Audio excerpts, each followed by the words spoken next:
The first thing that I wanted to do is tell you a little bit about Maine Initiatives. Maine Initiatives is a public, progressive, community-based foundation. And that's a bit of a mouthful, so I'm going to unpack those ideas. This means we raise and pool financial resources from the community in order to make grants to organizations that are advancing social, economic, and environmental justice in our communities. This focus on justice and equity is a reflection of our progressive values.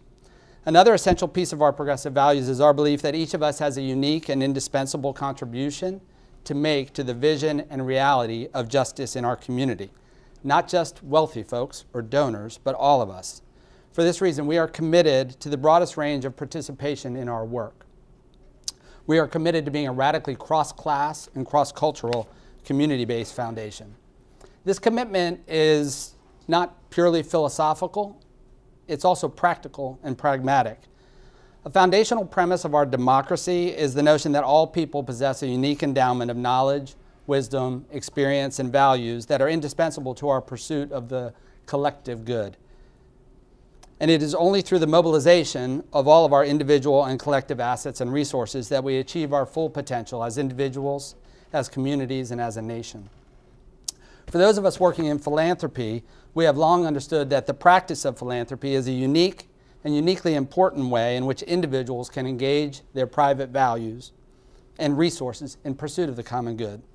This belief, obviously, is at the root of the tax-favored treatment of charitable giving, acknowledging that each of us has the ability to contribute to our private vision of the common good, and in so doing, we create a dynamic marketplace of ideas and values that actually produces or reveals our collective understanding of the common good.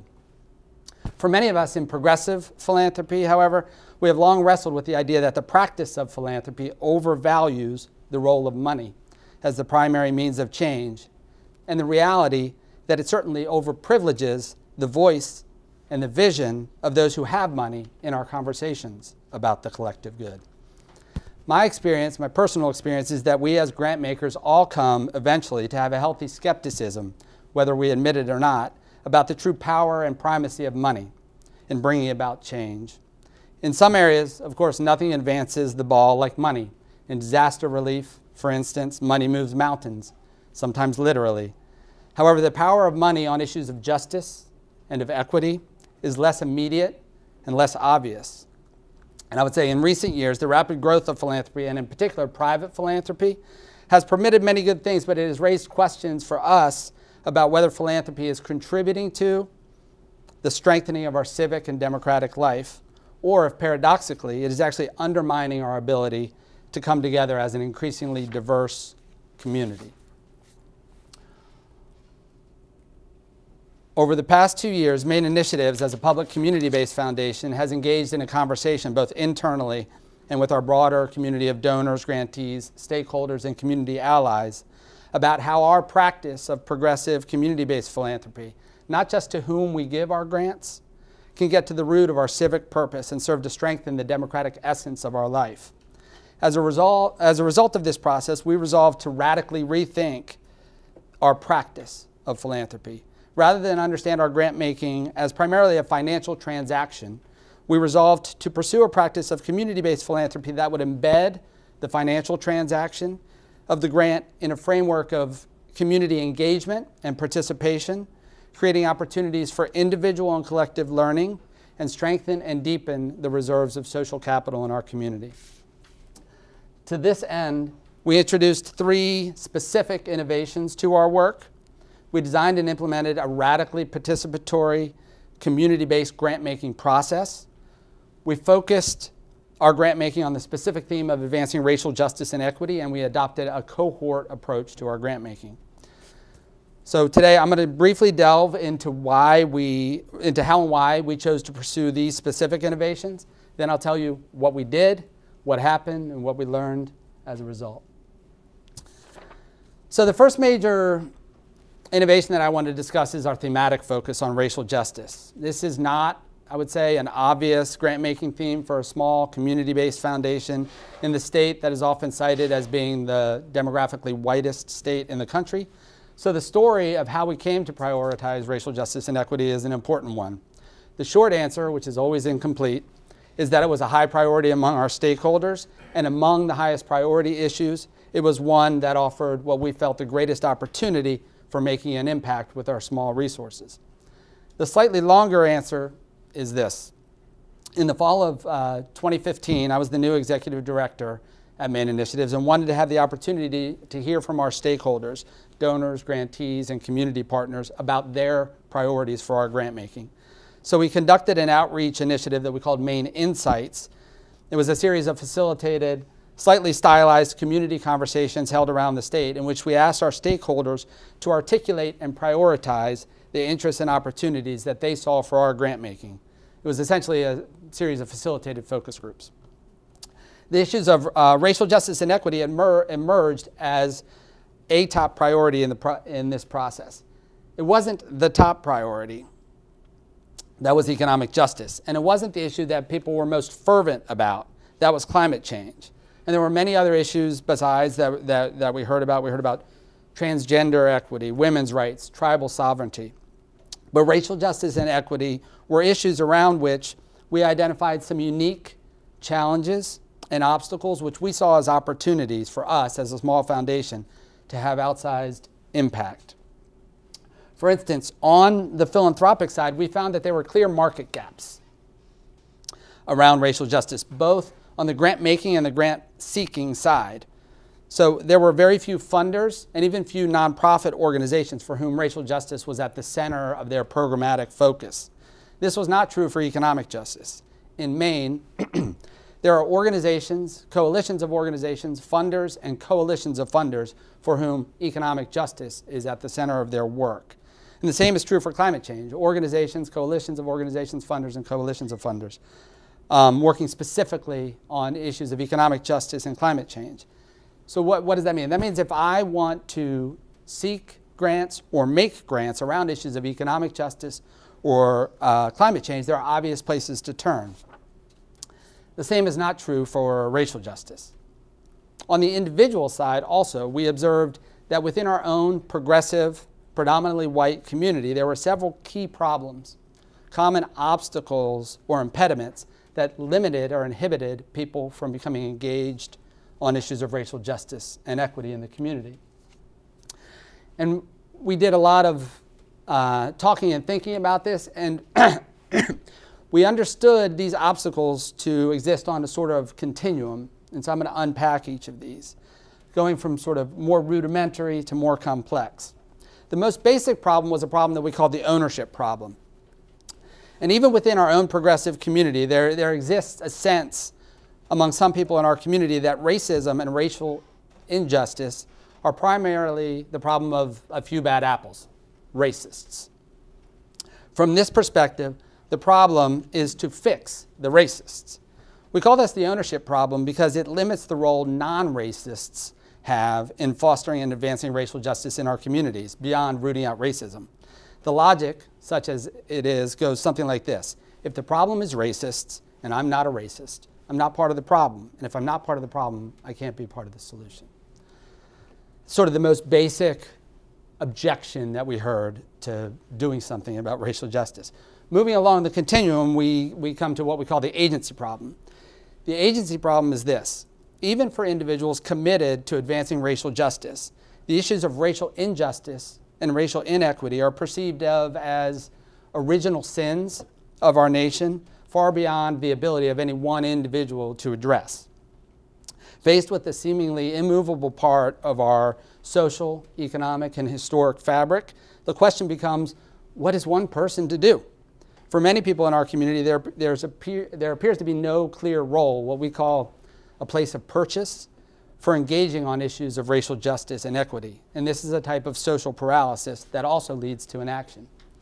And then on the most sort of complex end of the continuum is what we call the opportunity problem. And this problem refers to the fact that even for a person committed to playing an active role on racial justice in our community, there's no clear path to engagement and effectiveness. If I want to become activated on racial justice work as a donor, as a volunteer, as an activist, or merely as somebody seeking education and community, where do I start? Where do I go? This problem gets back to the notion that for many of the issues that emerged in our Maine Insights process, there is robust scaffolding and infrastructure, organizations, funders, and coalitions for whom the issue is central to their work. The same is not true for racial justice in Maine. Who speaks for racial justice? Who supports those voices? Who is doing the work? Who is funding them? And who celebrates those victories? For us, there were no clear, obvious answers to these questions. There was no clear racial justice sector, either on the funding side or on the nonprofit organizational side. We saw this as an opportunity to step into that space and to try and answer some of those questions and provide some of that scaffolding. Now, I want to acknowledge right at this point that there were significant questions when we did this sort of presentation to our board, both internally and then externally, about what the role was of a predominantly white-led foundation in Maine in the racial justice space. And I will say, and we'll come back to this, we didn't have a clear answer to that question. The answer was, we're not sure. We don't really know. But we were compelled by the belief that when issues of racial justice and equity are perceived of or treated of as being primarily or exclusively issues of and for people of color, they do not receive the attention or the funding that they merit. And we, as a predominantly white-led foundation, felt the responsibility to put racial justice on the table, to put it on our table as a central issue of our community. Finally, and most importantly for our conversation here today, we also understood that racial justice is an issue or a set of issues that is not particularly susceptible to grant making. That is, even if we made perfect grants, it wasn't clear what progress we could make on advancing racial justice and equity in our community.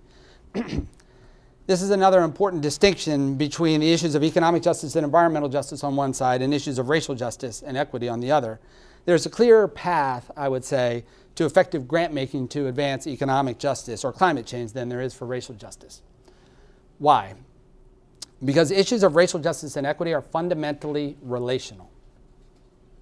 They require people coming to a new and different understanding of themselves and of themselves in relation to others.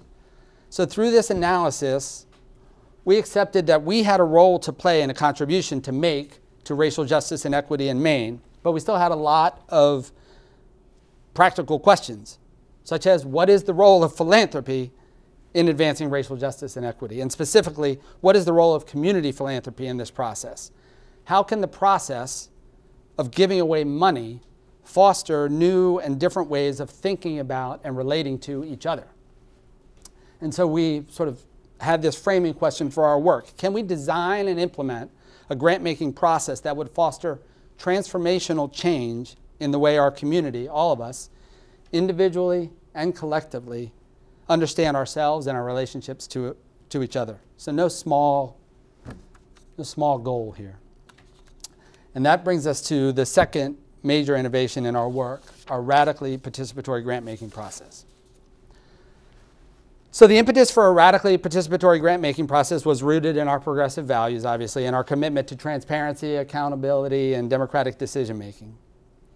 And the first step in thinking about a redesigned grant-making problem was to start from the premise that the process should and must be open to the widest range of participants possible.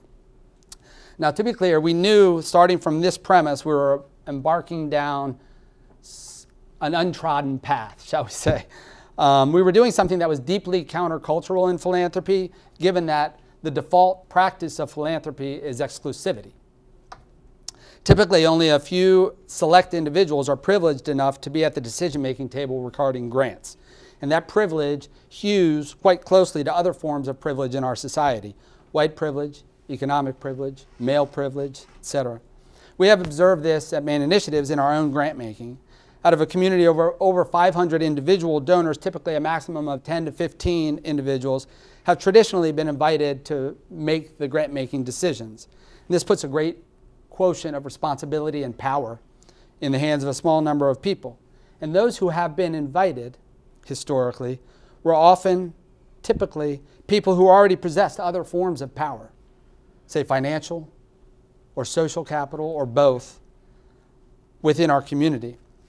And upon reflection about this, we questioned whether our grant-making process was expanding the franchise of power and privilege, which are essential goals of our grants? Or was it inadvertently reinforcing the existing power dynamic, differentials, and structures that our grant making itself seeks to dismantle? Another goal we had was to crack open the grant making process as a unique opportunity for individual and collective learning in the community. A good proposal is an organization's best case statement about the work they do to make our community a better place, to bring the reality of our community into greater alignment with our shared values. Reading proposals, which we all do, is an opportunity to be inspired and moved by the conviction, vision, dedication, and urgency articulated in a proposal. Of course, we're all grant makers. I know some proposals are better than others, and having been on both sides of the grant making table, I can honestly say I've written some stinkers myself that nobody would accuse of rising to inspirational prose. But all grants are instructive. And if I, as a grant maker, approach every proposal with the right disposition, perspective, and openness, every proposal is an opportunity to learn about a place, about an organization, an issue, a problem, and a solution. From this perspective, understanding our grant making programmatically as an opportunity to engage our community broadly in a conversation about our theme of racial justice and equity, and a process of learning about the work being done to advance racial justice and equity in Maine, we determined that our grant making process should be open to and engage the broadest swath of the community possible. So in designing our participatory grant making process, we identified 4 key programmatic objectives that are at the intersection of philanthropy and racial justice. The first objective was to advance our individual and collective understanding of racial justice and equity. And we wanted to create space in the community for individual and collective conversation about racial justice. What does racial justice mean? What does it look like? What does it require? And who is doing that work? We wanted to foster a conversation that generated deeper individual and collective community understanding about these issues. On the individual side, we wanted to use our process as a vehicle for having people participating in this process reflect on and interrogate their own understanding of racial justice. What do I think racial justice means? Have I ever thought about it? What about racial equity? What does racial justice look like? And what does it require generally and of me? And ultimately, it is necessary for all of us to engage in a collective conversation about those same questions. What does racial justice mean and look like to us collectively? And what does it require of us collectively? The second objective was to advance our collective understanding of the work, recognizing that there is a lot of racial justice work going on in the community, but it's rarely discussed as such. A goal in our process was to create opportunities for people to learn about and be inspired by the work being done already in our state around issues of racial justice and equity, putting people in a position to assume greater agency and a more proactive role on those issues. The third objective was to identify, mobilize, and leverage new resources for the work. We wanted to identify new financial resources, new grant-making resources, but we were also talking about people. And we were really committed to fostering the emergence of that racial justice sector. That means organizations, funding organizations that are doing racial justice work, getting other donors engaged, but also we're talking about individuals. Donors, individual activists, but individual citizens perceiving themselves as people who have a stake and a commitment to racial justice in our community. And then very quickly, the third of the 3 innovations, this one is perhaps less radical, and it was to introduce the concept of a grantee cohort. And this may not sound particularly innovative, but the reasons that we did it were very specifically and directly related to our approach to advancing racial justice. So I wanted to take a couple of minutes to unpack the logic. The idea of the cohort was informed by our understanding of racial injustice as a complex, multidimensional reality, and racial justice as a complex, multidimensional idea, with many possible and necessary expressions. And we rejected the notion that we could, or even should, think of our process as trying to pick a grant winner or winners, some small number of grants that are supposed to represent the gold standard of what racial justice work does and should look like. To the contrary, We wanted our process to honor and reflect the broad complexity and diversity of racial justice work. For this reason, we established as our goal that we were going to make grants, $25,000 each, to 10 different organizations whose work was unique and uniquely important in the cause of advancing racial justice. In this process of identifying a cohort, we were trying to use our grant making to tell a story and to get at what we call the place of purchase problem. The place of purchase problem is really a question of where do I fit in individually? We know that talking about racial justice makes people uncomfortable. And if you use racism, that uncomfortable level goes even higher. And going back to our earlier definitions of ownership, agency, and opportunity, we recognize that different people have different interests, comfort levels, and sophistication with regard to racial justice. For example, I may have a strong affinity for the Black Lives Matter movement and love the out-front engagement and activism that BLM represents and does. Other people, and I always pick on my mom here, my sister's sitting here in the front, so she's going to laugh. She's more relational, shall we say. She likes kids, and she's more comfortable with sort of youth and academic achievement programs. My dad, on the other hand, is a lawyer and responds to injustice in systems. It is inspired by work at the institutional, structural, and systemic levels in legislatures, in judiciaries, and criminal justice systems. Some people, of course, value and embrace all of these approaches to racial justice work. In any event, our cohort approach is intentionally structured to provide a place of purchase for all people, no matter where you are. And it's meant to signal that whoever you are, or whatever your thoughts are, your understanding is about racial justice work, you should find your vision and your perspective represented in our cohort. That work is going on in our community, and you should support it. Effectively, there is no excuse for you to say, oh no, I'm not a racial justice person. And finally, the image that we have of the cohort is one of a mosaic. The construction of a mosaic requires taking many broken bits, imperfect and incomplete pieces, and putting them together in relation to each other so that they make a cohesive and coherent whole. And that is what we wanted our cohort to do and be.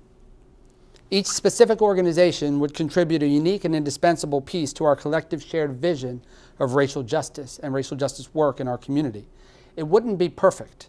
There would always be something missing. But in that imperfection, in looking at it and in understanding it, through that process, we would be able to recognize and name that imperfection. And this was an integral part of our process.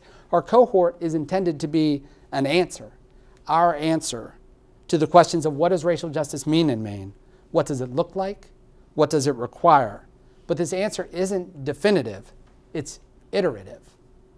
Just like the rest of our work, we don't solve racial injustice through our grants.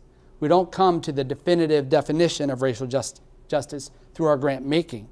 But in coming to some definition, a definition, we're able to look at that definition and ask, is this right? Is it complete? What is it missing and why? And then we keep going. And I'll talk about that in a minute. So with these three innovations to advance racial justice and equity, to a radically participatory, cross-class, cross-cultural grant-making process, and to fund and strengthen a cohort of racial justice and grantees, we designed and implemented our process, which I will describe for you now. So this is the full process here. We started with the Maine Insights process. This is a road. We're debuting this, so I don't know if this works. But so this is the structure of what I'll talk about. We started with the Maine Insights process, community conversations. Then we did the request for proposals for the grants. We also did a request for applications for people to participate in the process. Then we had the readers, evaluations of the grants, then a grant-making committee, and we resulted in the cohort program. So I'm going to unpack each of these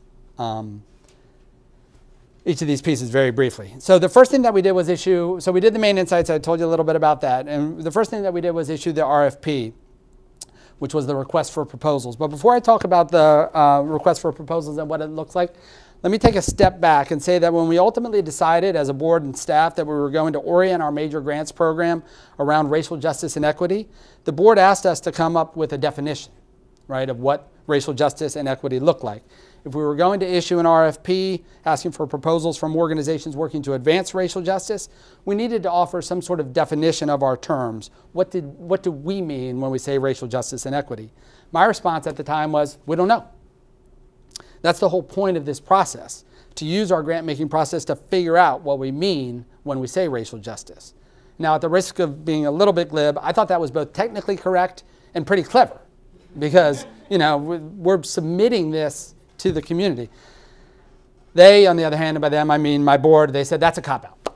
They said we need to mark out this territory. So we did a lot of hard work to come up with a definition that would at least mark out our territory on our values, but be balanced so as not to be overly prescriptive or definitive. And so we came up with the following three-part definition. The first part is that racial justice is an aspirational value of our community. That means it is something that we as individuals collectively aspire to, and we recognize that that aspiration may not ever be fulfilled, but it is a core aspirational value. On the racial equity side, we use the language that racial equity is embodied when all people are equally seen, heard, valued, dignified, and supported. And racial justice is achieved when race is not predictive of life outcomes, which we know that it is. So those are the three elements. It's aspirational, racial justice is embodied in these ways, and racial justice is achieved in those ways. And with that, we issued the RFP. The request for proposals was open for any Maine-based organizations, just some of the technical terms that with fiscal year budgets of no more than $1 million, we wanted them to be smaller community-based organizations. And the key criteria for applying was that they could articulate that their work was in some way advancing racial justice and equity in Maine. And the structure of the application were 7 open-ended questions that asked applicants to describe their organization. What is your mission? Describe your work. What are your programs? And explain how your work, whatever it is that you do, advances racial justice and equity in Maine. And these open-ended questions were intended to foster the conversations we were seeking to have. What is racial justice work? Who is doing it? We wanted to know who is doing racial justice work and how they articulated their work as racial justice work. We also asked about the demographics of both who the organizations worked with, so their target populations or their members, and who made the decisions in their organizations. Specifically seeking to understand whether the applicant organization was or was not led by people of color. And we asked the organizations to select from a list of 3 thematic sectors or programmatic sectors in which they worked. So I'm going to come back to those points in a minute. But we received proposals from 60 applicant organizations. And there was 1 joint proposal, so it meant that we had a total of 59 proposals, and I will probably go back talking with those 2 numbers, but that's the reason I go back and forth between those. The next thing that we did was to issue a request for applications for anyone from across the state who wanted to participate in the grant-making process. Now, the participatory grant-making process was open to everyone and offered 2 levels, a more intensive and a less intensive level of participation. The less intensive level, participating as a reader, as a proposal evaluator, was open to everyone in the community and meant that they would have the opportunity to read and evaluate 3 grant proposals online, so from the comfort of their home. The more intensive level of participation was to be a member of the Grantmaking Committee. The Grantmaking Committee was a cross-class, cross-cultural group of 40 individuals selected from among the proposal readers who came together for an intensive 2-day process to delve more deeply into conversations about the issues of racial justice equity and to participate in the discussion, deliberation, and decision-making about our grants. In terms of the application process, all anyone had to do to become a proposal evaluator was to submit an online application that had 2 simple questions. The first one was, tell us in 100 words or less anything you want us to know about yourself. What did you want us to know about you? We don't care, 100 words. And the second question was, tell us also in 100 words or less, what about our focus on racial justice and equity is important or inspiring to you? Now, this was essentially a troll screen. We wanted to make sure, since we didn't know who was going to apply to be a reader, that anybody who was applying to be in the reader was affirmatively on the record as being in support of this process, and we're trying to muck up the works. So it served that purpose for us. But as it turns out, this was an incredible sort of programmatic outcome. We received 159 applications to be readers, which meant that we had 159 people stating affirmatively in 100 words or less on the record why racial justice and equity in Maine was important to them. And this, in and of itself, was some powerful and important programmatic outcome for us that we didn't anticipate, and we still haven't really figured out quite how to use, because it was just me and Andrea getting these applications and reading these things and being like, oh my gosh, this is so powerful and poignant and incredible. We can't believe that all these people are saying these important things. So, and of the 159 people who applied to be readers, all of them were accepted. So, you know, so anybody who applied to be a reader and said something supportive of the theme was accepted. Of them, people, when they applied to be readers, could indicate whether they also wanted to be considered to be on the grant-making committee. 117, and we had specific dates, so they had to be available those dates. 117 people of the 159 said they wanted to be on the grant-making committee, and we only had 40 spots. So we knew right from the outset that we were on to something, right? So we had tapped into some energy and something important in the community, and we were excited. So, and this is how the reader process worked. We conducted mandatory online training for all of the readers, which included an orientation to our racial justice framework and our evaluative criteria. And you say a key part of this process is that we designed the request for proposals and evaluative criteria for the readers as integrated pieces. So at the same time that we designed the 7 proposal questions, we designed an evaluative rubric or framework for evaluating and grading those questions. For each question, we wrote sort of 3 to 5 statements about the answer to that question that the readers could select on a Google form, the answer that most closely conformed to their assessment of the proposal. Now, this had 2 functions.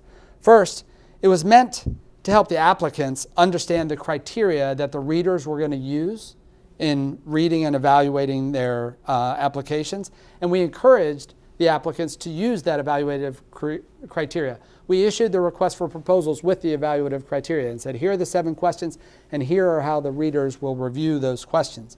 We encouraged them to write their proposal and have somebody read their proposal and evaluate it and give them some feedback about it prior to submitting it to us.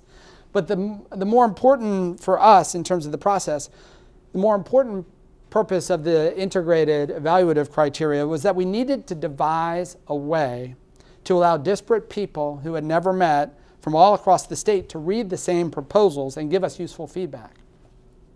So all the readers used the same evaluative criteria to assess the proposals, and for each question, the reviewer also had the opportunity to make comments, which we also found to be very helpful.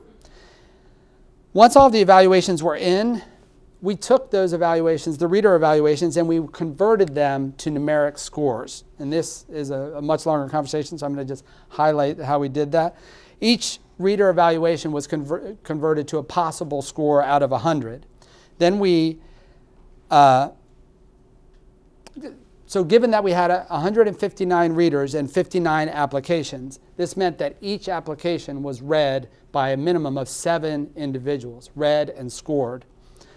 Once we had all of the evaluations in, we converted those to scores. Then we aggregated all the reader scores for each application. We threw out the high score and we threw out the low score to calculate an average score for each proposal based on the readers. This allowed us to rank the 59 applications by score, from high to low, and it allowed us to look at patterns. Once the reader evaluations were complete and aggregated, the process went into the hands of the Grantmaking Committee. Now, the Grantmaking Committee was a cross-class, cross-cultural group of 42 people who came together for a 2-day retreat that had 2 objectives. The first objective and the first day of the retreat was a process of individual and collective learning about issues of racial justice and equity. We recognized that we needed to do some baseline training and framing around and education around issues of racial justice. We had articulated our own definition of racial justice, but we wanted to engage the committee in a collective conversation and learning process about racial justice that would serve as the framework for the second day of the retreat, which was to adjust the second objective, the process of discussion, deliberation, and decision-making about the grantee cohort. More about that in a second, but first I just want to address the makeup of the Grantmaking Committee. We conceived of the committee as drawing people from each of 4 distinct groups. Our full board, we have a 10-person board, and so it was mandatory for the full board to participate on the Grantmaking Committee, to be present in those conversations. But we also wanted representatives of our past grantees, who we consider key stakeholders, our donors, who are also key stakeholders, and community members. The community members are people who don't fit into those previous 3 categories, and this was our effort to reach out to the community and to bring into the process voices and faces and wisdom that isn't typically or hasn't traditionally been a part of our decision-making process. It was where we sought to bring in the broadest range of diversity that we could. And ultimately, we ended up with many more community members than any other category. So we had 42 people at the end of the day in the committee. And so here is that process. In order to do the racial justice training, I could spend a whole day talking about the pros and cons of racial justice training, but I would say that we brought in some outside facilitators to do training, and it was I think it was a challenge because we had a very high degree of variability related to expertise about racial justice in the room. But we wanted to establish a common lexicon, a baseline of language and understanding, and give us sort of a starting point about issues to help us think about framing the racial justice cohort. And after the training, that was the first day. It was a very intense and intensive day-long training. And in the evening, we had sort of a light sort of community building moment just to build community among the group. And in the morning, we began the process of the discussion, deliberation, and decision-making about the grantee cohort. And so in the beginning of day 2, before we got into any specific discussion about the grant applications, we had a conversation about the cohort itself.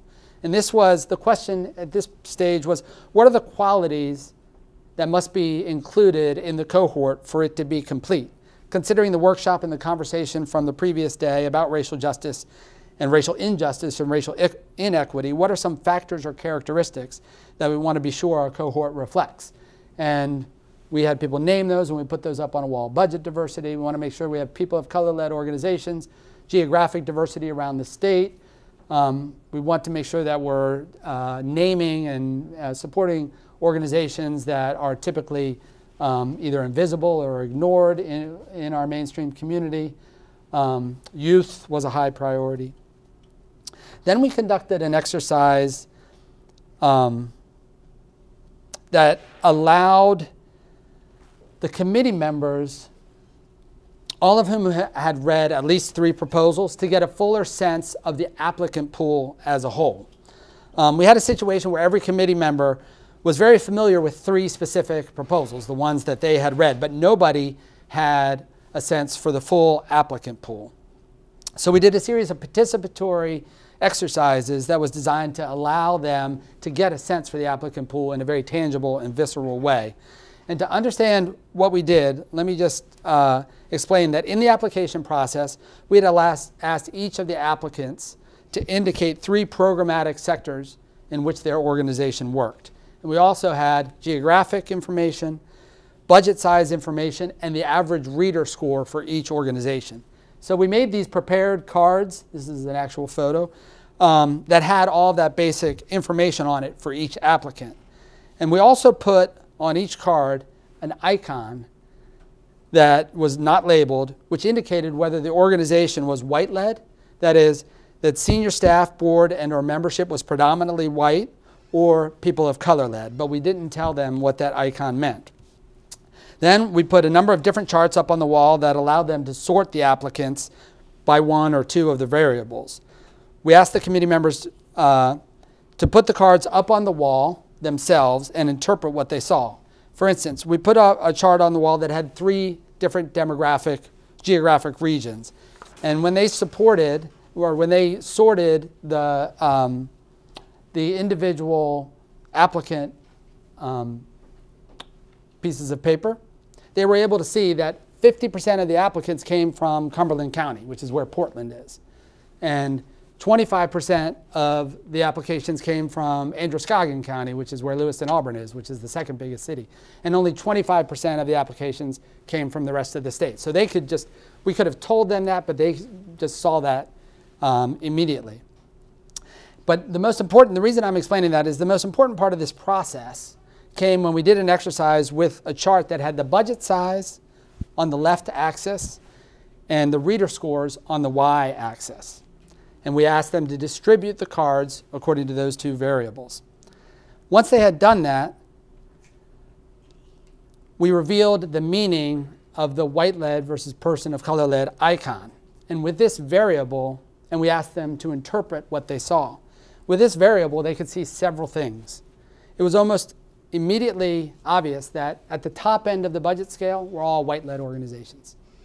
And at the bottom level, this is the x-axis, so it's going north to south. The bottom level of the budget, where the clumps, all the people of color-led organizations were at the bottom level. Now, this is a more complex point, but it's probably the thing that I most want to share with you today. We found when we looked at the reader ratings, so the average aggregate scores of all the applicant organizations, was that white-led, and particularly larger white-led organizations, were systematically rated more favorably than people of color-led organizations. The people of color-led organizations were underrepresented at the top end of the reader score. Now, remember, these reader scores came from a group of 159 people who are all on the record and participating in this process because they care about and believe in the importance of funding and supporting organizations that are advancing racial justice and equity. This is sort of the home team for racial justice and equity. Nevertheless, they individually and collectively produced results that reflected implicit bias against people of color organizations, and the process reflected systemic and structural bias in the budget size against people of color-led organizations. And it was significant.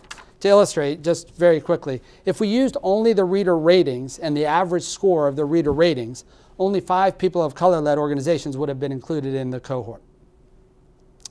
That's only 5 people of color-led organizations were in the top 10 of the reader scores. Now, this may not seem too egregious, but if I tell you that in the proposal rating system, there were 2 questions that gave points in the reader score effectively only to people of color-led organizations, this meant that it was even more of a profound implicit bias. So we went back and we removed the points, and that meant that of the top 10 organizations, 7 were white-led organizations. So in our racial justice and grant making, using the reader scores, not weighting people of color-led organizations, we would only had 3 people of color-led organizations in the cohort. Now, there are many reasons, and some important and perhaps good reasons for this. Many of the people of color-led organizations that applied were small, volunteer-led organizations, many of whom had never received grant funding before. Their proposals were admittedly less polished and less sophisticated, but it was critically important for us to introduce into the decision-making process the impact of implicit bias, of systemic racism in our seemingly objective processes. The idea that the biases that exist in our communities and in ourselves will be reflected back to us in our grant-making systems and in our decision-making process was critical. We needed to accept and acknowledge that truth, to recognize it, and if it matters to us, to figure out in our process how to mitigate it in our process. And this is where the real power of our cross-class, cross-cultural decision-making process comes in. They had the opportunity to do that. So the rest of the day, so that was the aha moment. That was the beginning of the discussion and deliberation and decision-making process. So they understood that they had a charge. They couldn't just take the reader evaluations. They had to be thoughtful about what are the values we want represented in the cohort and how do we get there. The rest of the day, I'm a little behind here. The rest of the day was invested in a series of small group and large group conversations and working sessions where we asked the committee to whittle the pool of applicants down from 60 to 30 and to approximately 15 finalists. I had an hour for this speech. This could be a full day workshop describing the Goldberg contraption of how we did this. I'm going to run through it in 2 minutes and 3 slides.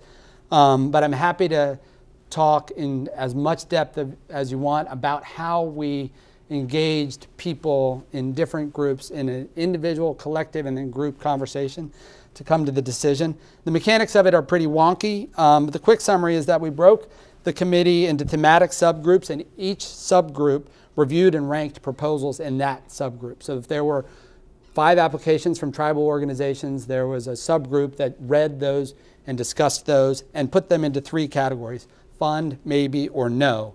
And then we assigned points to each of those categories. The organizations in the fund category got 25 points, maybe got 15, and no got 0. And at the end of this process, this thematic subgroups, we were able to calculate a cumulative score for each proposal, which was the sum of the 3 thematic subgroups and the 4th score based on the reader rating. So this meant that at the end of the process, the reader rating only represented 25% of the cumulative sort of final score for each applicant. And once we had cumulative scores for each of the applicants, we came back as a big group and we presented that information. Here are the 59 applications ranked in point score. And at that point, we eliminated the bottom 50%. So we eliminated the bottom 29 and we were left with 30. This left us with 30 applicants ranked by score. When we looked at the top 30 applicants, we saw that the top 10 scores included 14 proposals. So we weren't sure exactly how this process was going to go. We were sort of designing it on the fly.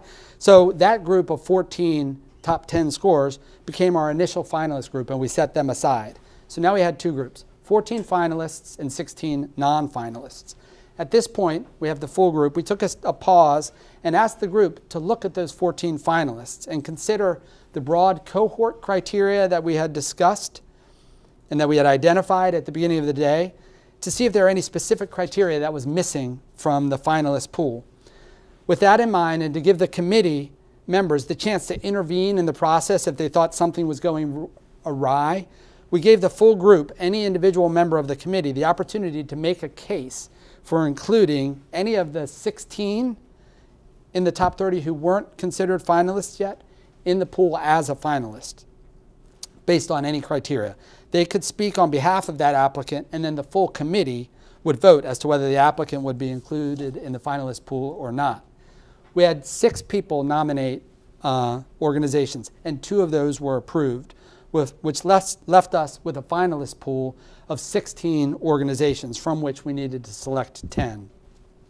Now, as I mentioned earlier, the Grantmaking Committee, I'm going to talk about the recusal process. This is another, could be a full day workshop. The Grantmaking Committee was open to everyone. And this included, it was 42 people, but it was open to anyone. And we actually included representatives from applicant organizations in the Grantmaking Committee. It was critically important to us that the process include the people directly involved in the work, that they be actively engaged and involved in the decision making. So we included representatives from 7 of the applicant organizations as members of the Grantmaking Committee. Of course, this meant we had to do a complex recusal process, both at the reader level and, more importantly, at the committee level. And the way that we designed the process with these thematic subgroups, we were able to give representatives of applicant organizations proposals to read and subcommittees to be on that did not overlap with the work of their organizations. As a result, they never had to be directly discussing or weighing in on applications from organizations that did similar work to their organizations. And to be clear, we did this for anyone with any level of conflict of interest that we use: board, staff, volunteer, donor, etc. And it was at this point, when we had the 16 finalists, that we asked everyone who had an existing and declared conflict, which we had established at the outset, to leave the room. So this is where we had the recusal. And the group that remained was responsible for the final decision-making process. The group had a facilitated conversation about the finalists as a group, and then they voted. And in a very sort of nonprofit way, we gave each committee member 10 sticker dots and asked them to place their sticker dots on the 10 organizations that they wanted. And then this process gave us 9 clear winners. And There was a 3-way tie for the 10th organization out of the 16. And so we had another round of conversations, and the 10th organization was selected by unanimous consensus.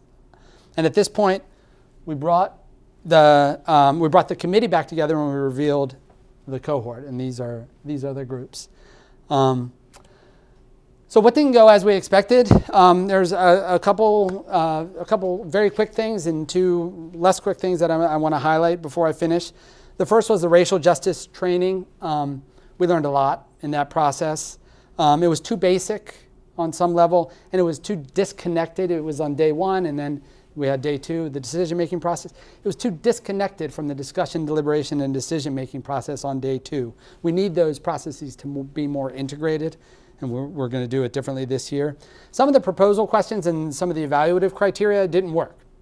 We did not get the answers, or people did not use the evaluative criteria the way that we wanted. We invented those things from scratch, but we were able to look at the data that we got, and I could talk about that and know that, oh, this question, it just didn't work. It doesn't give us any good criteria. And the recusal process that I mentioned, despite achieving great class and race and diversity in the committee, after the recusal process, the final decision makers who voted were predominantly white. And this was a function of the fact that many of the people of color on the grant-making committee had relationships with the finalists, a disproportionate level had disproportionate relationships with the finalist pool.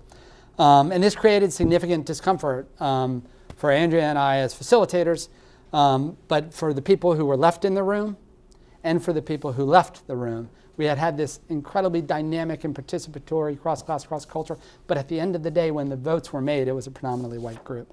And that was painful and difficult. We also learned, just to get back to this point, that an objective analysis will favor white-led organizations and will underrate people of color-led organizations in Maine. I mean, this is what we learned about our process. And we saw that explicitly valuing people of color-led leadership in our evaluative criteria seemed to correct for or mitigate some, but not all, of the implicit bias in the process. But ultimately, it was the participatory discussion, deliberation, and decision-making of the cross-class and cross-cultural committee where we were actually able to get at that issue.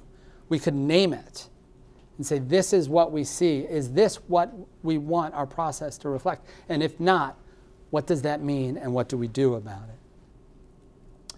it? So real quick, some lessons for the philanthropic sector. So this was all experimental, right? So we wanted to undertake grant making that could be a collective learning opportunity for individual and collective learning. It worked. Our community, as an individual and our community, we came to a deeper understanding of racial justice in our community, an imperfect one. And collectively, we can articulate what racial justice means to us in a different way. Secondly, radically massive participatory decision-making about grants is possible. I mean, these were 2 things that my board said, we don't know if this exists and we don't know if this is possible. And both of those were proven correct. When we had 159 people participate around the state, Maine, a massive state, and we had 40 people that came together for 2 days to participate in making the decisions, and it worked. And then it's possible, but you have to be committed to using both objective, imperfect processes, and recognize that they're imperfect, but that they are necessary, and subjective evaluative criteria in the process and how you interface between those 2 things. Another thing was that it is possible to prioritize racial justice as a philanthropic institution or as a foundation. The one thing, or the few things I would say about that are, it's not necessary to get a perfect definition. This was a big conversation. I know I talked about it before, but I was stubborn, I would say, in trying not to define racial justice. People that know me are laughing. Because I really felt strongly that it was the process of coming to that definition that mattered. But so you don't have to rely on an exact or perfect definition, and you can use a preliminary definition. And then in order to fund effectively around racial justice, you have to question your premises and you have to question your practices. There's something else that I didn't talk about at all, which is the budget. If we included budget and financial capacity as a component in our evaluative criteria, no people of color-led organizations would have been funded. And that's more sophisticated analysis that I couldn't do today, but I can talk more about that. And in order to prioritize funding people of color-led organizations, you have to think about what your premises are and what the premise of those premises are. And we specifically prioritized funding people of color-led organizations in our cohort, and required us to rethink what the criteria was that we had. So the last thing that I want to say is about the cohort makeup. At the end of the process, and this is sort of a learning, it was one of the challenges, it might be a little counterintuitive, but we found that at the end of the day, the cohort, the 10 organizations that we selected, represented a majority of the organizations represented what we might characterize as feel-good organizations. And that's probably doing a disservice, and I'm not sure I would say that if they were all here. But they were direct service, small, community-based, people of color-led organizations. And that is as compared to larger white-led organizations working on structural and systemic racism. And this was a function of our process. There was a bias, if there's a pendulum, there was a bias that went to sort of the community-based, small, people of color-led organizations. Another thing that's not represented in our cohort at all are white-led organizations that are working with white folks on racial justice. So those are things about the makeup of the cohort that we observed that were different than what we expected. But in my mind, the makeup of the cohort is an imperfect but not an incorrect result. In terms of our objectives, to ask and answer the questions of what does racial justice mean, what does it look like, and what does it require, and who is doing this work, we view the cohort as an answer to those questions, an imperfect answer, but not an incorrect one, which brings us to where we go from here. Earlier this month, we kicked off round 2 of this process. This was all last year. We're doing it all over again, and we will identify and fund our second cohort of 10 organizations. In selecting this year's cohort, we will use the first cohort as a reference. And we will ask, what do we understand about racial justice and racial equity? And what do we think collectively in looking at that cohort? What do we think about the answer that that cohort is? And what is missing? What factors, groups, work, and approaches should be reflected in the next cohort in order for our answer about racial justice to become more complete? We see this as an iterative process. Each round, our community has the opportunity to wrestle and come to a more complex understanding of racial justice, what it means, what it looks like, and what it requires.